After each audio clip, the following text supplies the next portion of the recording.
हम लोगों को क्या करना है कि गोलीय दर्पण की वक्रता, त्रिज्या एवं फोकस दूरी में संबंध स्थापित करना है। तो हम लोग क्या करते हैं, इसके लिए सबसे पहले इसका डायग्राम ले लेते हैं। एक गोलीय दर्पण ले लेते हैं,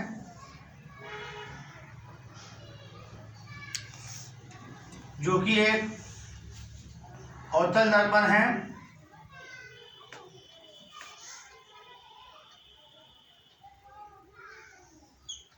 और अवतल दर्पण में कोई प्रकाश की, इसका नाम देते हैं बी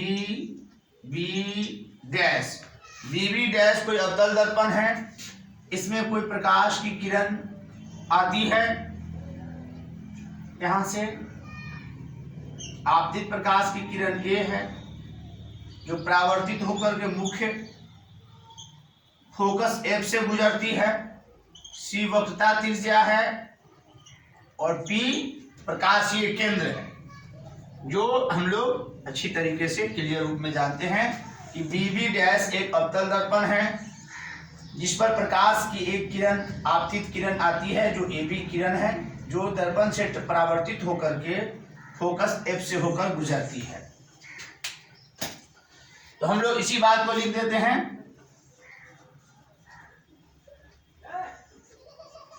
मान लिया कि BB डैश एक अवतल दर्पण है, जिसका ध्रुव P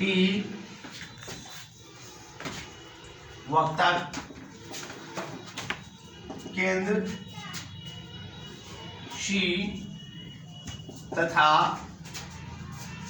फोकस F है।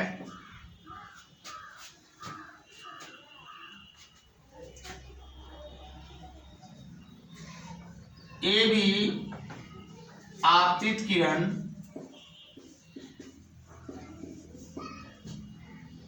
दर्पण से परावर्तित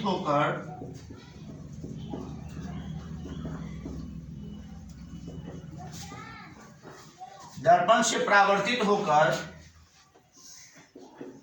फोकस F से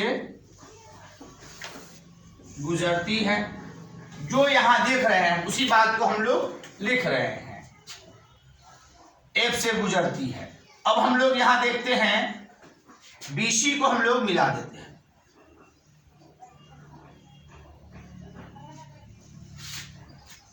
BC को मिलाया, जो कि एक अभिलंब है।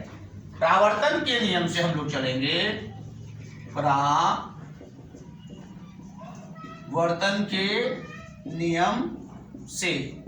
तो परावर्तन का नियम क्या है? परावर्तन का नियम है आपतन कोण और परावर्तन कोण बराबर होता है। आपतन कोण और परावर्तन कोण बराबर होता है। यहां हम देख रहे हैं कि AB आपतित किरण है, BA परावर्तित किरण है और B आपतन बिंदु है। इस आपतन बिंदु B पर जो हमने अभिलंब डाला वह BC है।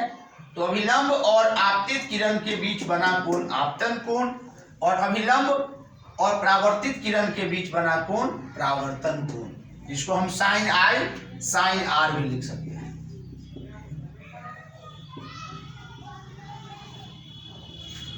परावर्तन के नियम से कोण ABC बराबर है कोण CBF। ये कोण CBF, और चूंकि कोण ABC और कोण BCF ये कोण, यह भी तो बराबर है, क्योंकि यह और यह एकांतर कोण है और हम जानते हैं कि एकांतर कोण बराबर होते हैं। और कोण ABC बराबर है ABC, ये एंगल बराबर है BCF।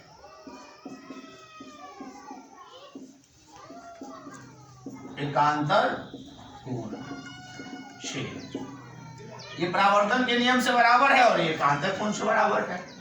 अब चूंकि ABC CBF के बराबर है और ABC BCF के भी बराबर है, इसका मतलब ये दोनों कोण भी आपस में बराबर है। कोण CBF बराबर कोण BCF। तो अब हमें क्या करना है, जब ये दो कोण ये दोनों त्रिभुज BCF में ये ट्रायंगल बन रहा है, इसमें दो कोण बराबर है, तो इसका मतलब है कि जब दो कोण बराबर होगा तो ये ट्रायंगल, ये त्रिभुज समद्विबाहु त्रिभुज होगा।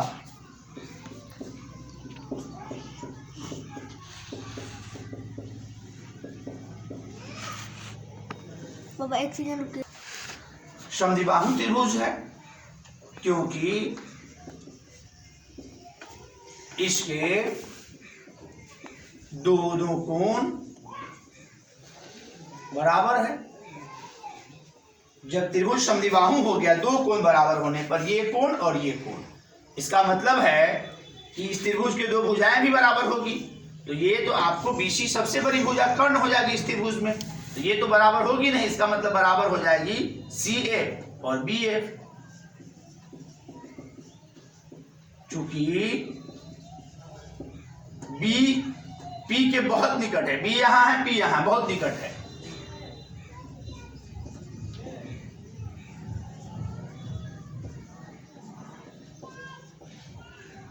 अत्यंत निकट है, B P के अत्यंत निकट है, इसीलिए BF बराबर PF भी होगा, क्योंकि लगभग लगभग ये बराबर है। तो हम लोग समझ रहे हैं कि BF बराबर CF और BF बराबर PF। इसका मतलब ये हुआ कि CF बराबर PF, CF भी और PF भी आपस में बराबर होंगे। अगर हम लोग PC यहां से यहां की दूरी PC पर विचार करते हैं, वक्रता त्रिज्या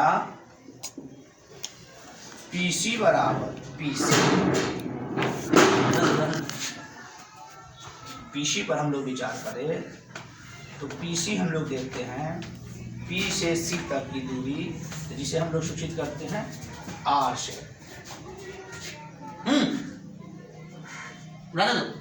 तो PC को हम लोग सूचित करते हैं R से। तो PC में क्या क्या आ रहा है, PC बराबर PF और जोड़ CF। तो PC के स्थान पर हम R लिख सकते हैं और PF जो है CF के बराबर है PF। तो CF के स्थान पर भी हम PF तो लिख सकते हैं, चूंकि ये दोनों आपस में बराबर है।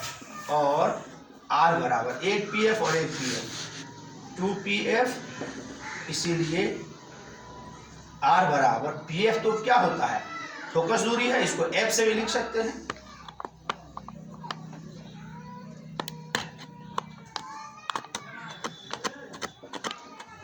यहाँ